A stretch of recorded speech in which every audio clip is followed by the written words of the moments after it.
юге нашей республики. На остальной территории погода будет без существенных осадков, температура 10-15, местами 5-10 градусов, на севере холоднее всего 20-25 градусов мороза. В Иркутске в 6 утра 19 градусов, давление 756 миллиметров ртутного столба.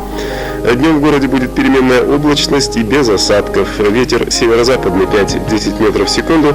Температура воздуха сегодня будет минус 8, минус 10 градусов.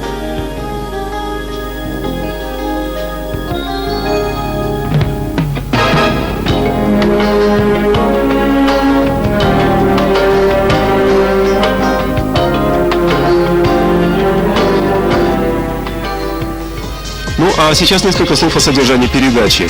Должен сказать, что она, как мне кажется, достаточно адекватно отражает события, по крайней мере, в столице республики в последние дни минувшей недели.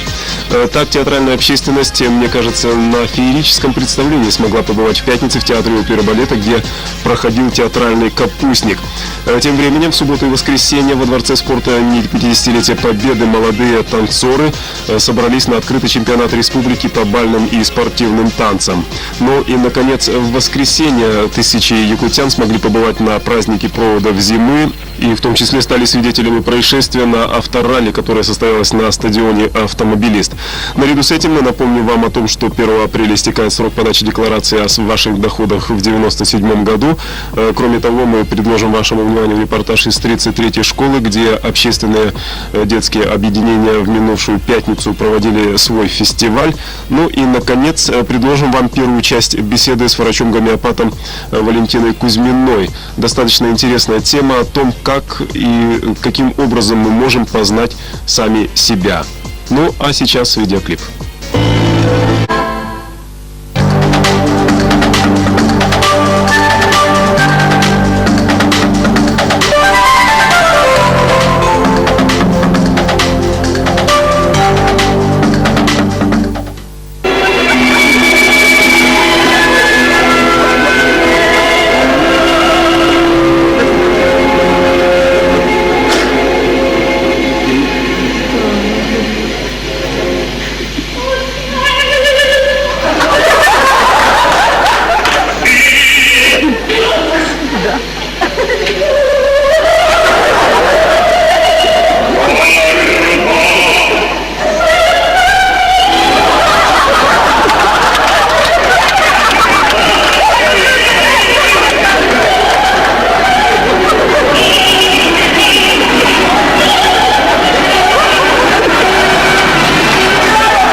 Театральный «Капустник» состоялся в пятницу, безусловно, стал украшением, надо сказать, наступавших тогда еще выходных дней.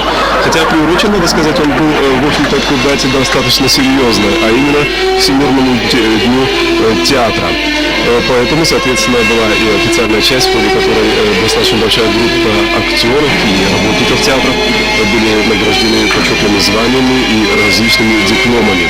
Но все-таки это был день накануне 1 апреля, и все прекрасно об этом помнили.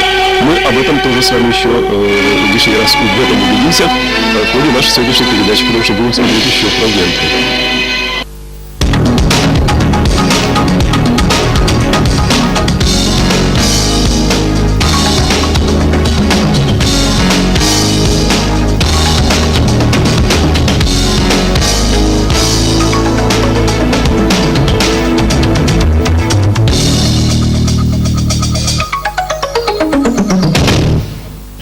В налоговые органы республики представлено 10 177 деклараций о доходах физических лиц. И кроме того, 1814 деклараций о доходах государственных служащих. Значит, если сравнивать с прошлогодними показателями, на такую же дату мы сравнить не можем, но у нас есть цифры на 1 апреля прошлого года, то есть за неделю. Здесь, конечно, были прошлогодние показатели значительно выше по количеству деклараций, представленных физическими лицами. 29 тысяч у нас было в прошлом году. Вот в этом году, хотя впереди вот еще несколько дней есть, но активность, неделя от 24 числа, да, но активность в этом году несколько ниже, можно сказать. Вот что дало результаты проверки их? Вы же перепроверяете их? В течение 1997 года, значит, налоговые органы проверяли представленные декларации о доходах за 1996 год. Всего у нас было проверено более 18 тысяч деклараций. Это больше половины представленных. По результатам проверок было доначислено налога и финансовых санкций 11 миллиардов 326 миллионов рублей. Это в денежном выражении 1997 года, не старыми деньгами. Значит, максимальная доначисленная сумма по результатам проверки одной декларации у нас сложилась в размере 6 миллиардов 939 рублей. Это, значит, по проверке вот одной декларации. Это в городе Якутске была, проверка проводилась сотрудниками республиканской инспекции. Значит, кроме того, привлечено было к административной ответственности за несоблюдение сроков представления декларации и нарушения. Значит, при ее представлении 1371 человек, и сумма административных штрафов составила более 348 миллионов рублей.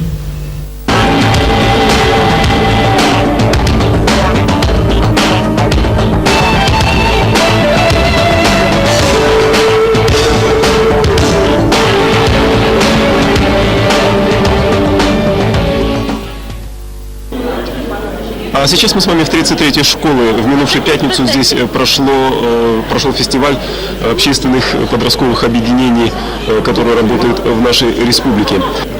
То, чем ребята занимаются, совершенно разный характер носит, и, надо сказать, не только по своей тематике и проблематике, но и по формам работы тоже.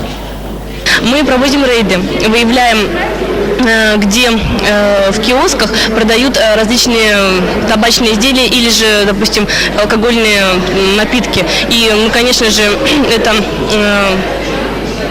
нарушение, естественно, пресекаем. И в дальнейшем, если мы пройдемся... Пресекаете как? Стекла бьете в киоске? Да? Нет, конечно. Мы смотрим, мы выявляем, где продают спиртное и табак детям. И уже в дальнейшем мы обращаемся либо в городскую администрацию, вот что существует точка, где такие нарушения происходят, да, либо первичное сразу на месте воздействия. Это мы наклеиваем плакаты с надписью «Здесь продают спиртное и табак детям». Сейчас у нас будет работа в проблемных группах. Какую проблему вы хотите поставить перед ребятами? Проблемы выживания, да, вот проблемы ситуации, которые у нас сейчас существуют. Вот, то есть проблема, сможет ли у нас детская организация выжить без вожатого, если, допустим, вожатый куда-то приезжает, сможет ли она выжить. Потом, как найти деньги на то или на другое мероприятие, как они будут их находить. Очень актуальный вопрос, да? Да, в общем-то, актуальные вопросы, которые они в жизни сталкиваются постоянно.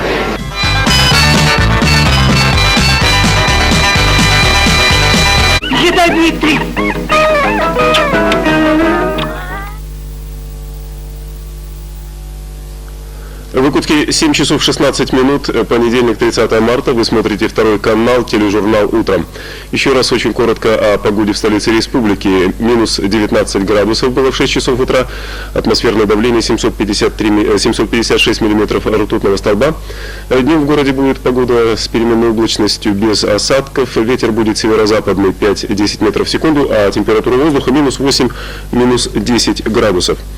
Мы рассказали уже более-менее так подробно о том, что происходило в столице республики, в республике в последние дни. А теперь давайте вновь обратимся к тому, как же прожили наши соседи по дальневосточному региону. Правда, начало с Москвы. В четверг президент Ельцин подписал закон о драгоценных металлах и драгоценных камнях. Уже в пятницу в акционерной компании «Алроса» Интерфаксу прокомментировали этот закон как четко вводящий алмазодобывающую отрасль нашей республики, страну, вернее сказать, в рамки рыночных отношений и, кроме того, хорошо разграничивающий полномочия государства и самих производителей, в данном случае «Алросы», защищающие интересы и той, и другой стороны.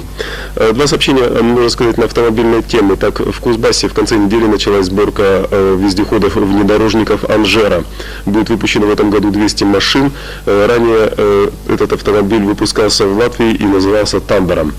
Еще одно сообщение на эту же тему. Объединение акционерного общества «Ижмаш» в этом году выпустит 30 тысяч автомобилей ИЖ-21-26, причем часть из них новых модификаций, а именно с кузовами фургон, универсал и грузопассажирский. Кроме того, часть машин будет выпущена с двигателями турецкого или южнокорейского производства. Свердловский областной суд в пятницу впервые вынес приговор по делу о похищении ребенка. Ребенок был похищен осенью минувшего года, и похитители за него были задержаны, когда им передавался выкуп в $20 тысяч США.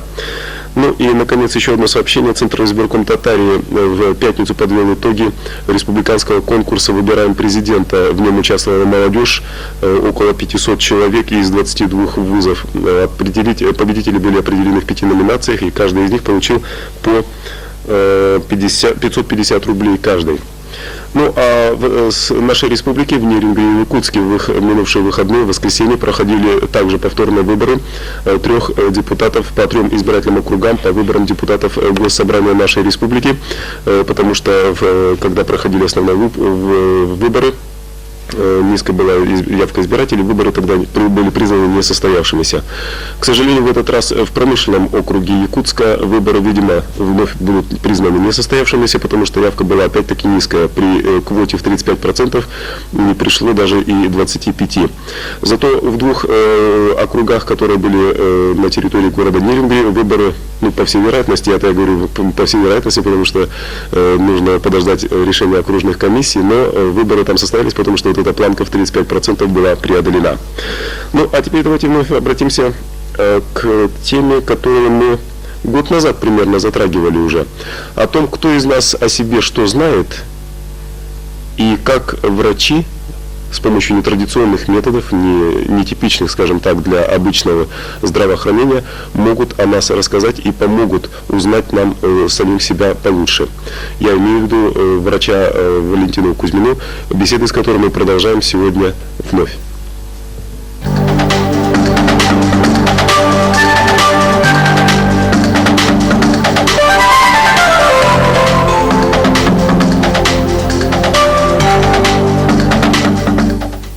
Можно, например, сказать, что нарисуйте, пожалуйста, страх. И нарисуйте, пожалуйста, например, свободу. Или нарисуйте свой жизненный путь и так далее. Абстрактные. Да, у меня имеется серия рисунков, которые мы прямо там разрабатывали и прорабатывали. На себе прямо. Было задание, например, рисовать свое настроение. Каждый день мы приходили, рисовали, не разговаривая, сразу садились рисовать рисунок, и получалось у нас, в общем-то, по-разному. И каждый день, так как процесс у нас обучения шел, наши рисунки менялись.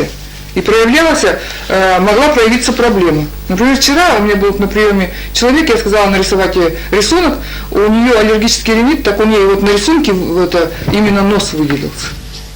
Проблема носа. И еще проблема, где находится проблема, сразу по рисунку можно поставить диагноз и сразу же можно лечить. Вы говорите о терапии, то есть диагноз вы поставили, да, человек каким образом сам исцеляется? Вот, если, например, вот здесь вот лежит проблема, видите, вот проблема. Это что? Это рисунок человека, но рисует его с рукой, но не своим сознанием. Это работа с подсознанием. А тут какая проблема?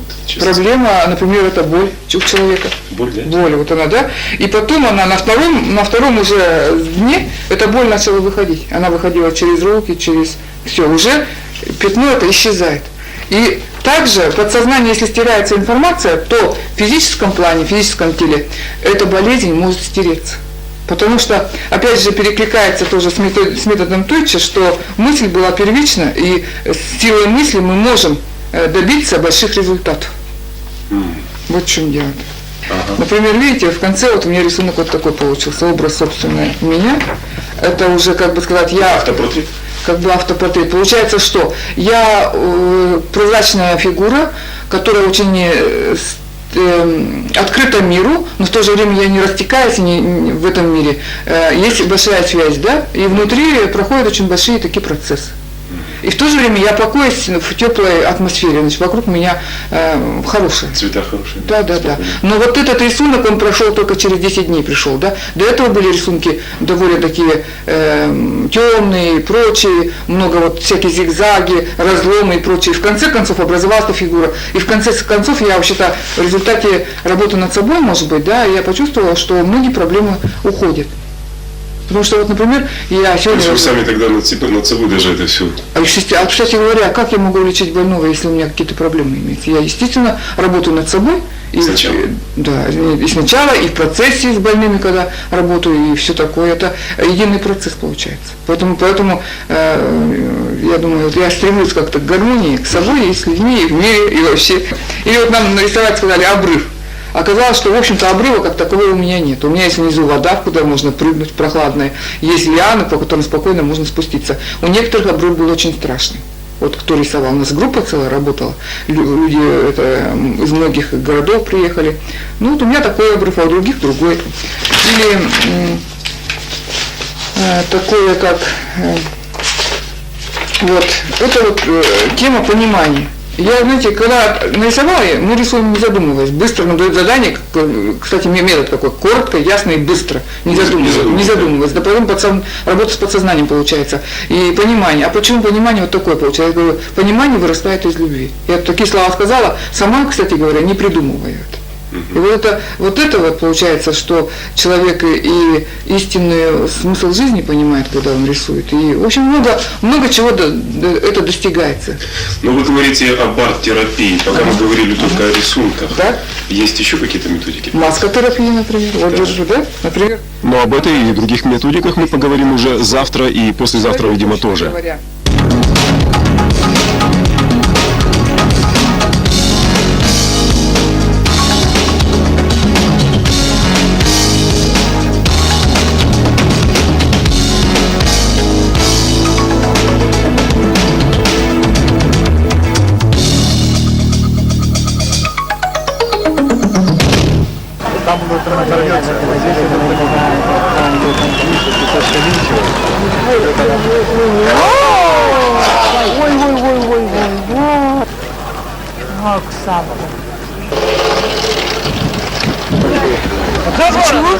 Как видите, водитель оказался жив, цел и невредим, а в это время в парке культуры и отдыха, где происходили авторалли, шло вовсю проводы зимы.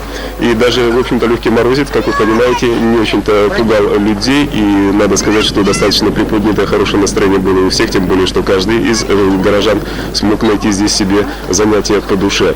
Работали все аттракционы, и самое главное, мне кажется, несмотря на то, что грустно все-таки прощаться с зимой, тем не менее, было достаточно хорошо и приятно, особенно тем, кто пришел на проводы зимы не один. Хотя, конечно же, и проблемы здесь тоже были, и вот в частности оленеводы несколько грустное настроение навевали. Ну, а тем временем в зале во Дворце спорта 50 лет Победы прошел республиканский открытый чемпионат по бальным и спортивным танцам. В общей сложности там было представлено 160 пар.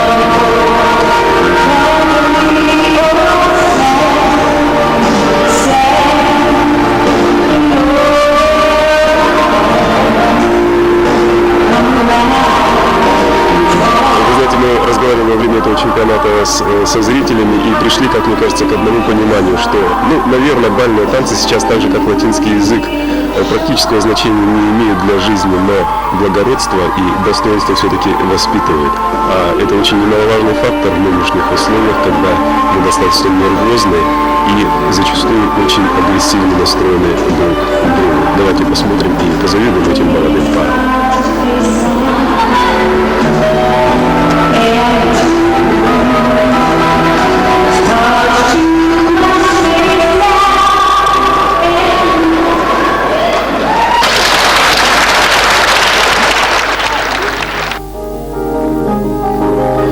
Еще раз о погоде. Сегодня днем снег с метелями и порывистым ветром, местами до 15-20 метров в секунду, ожидается на юге нашей республики. На остальной территории погода будет без существенных осадков, температура 10-15, местами 5-10 градусов мороза, на севере холоднее всего до минус 25.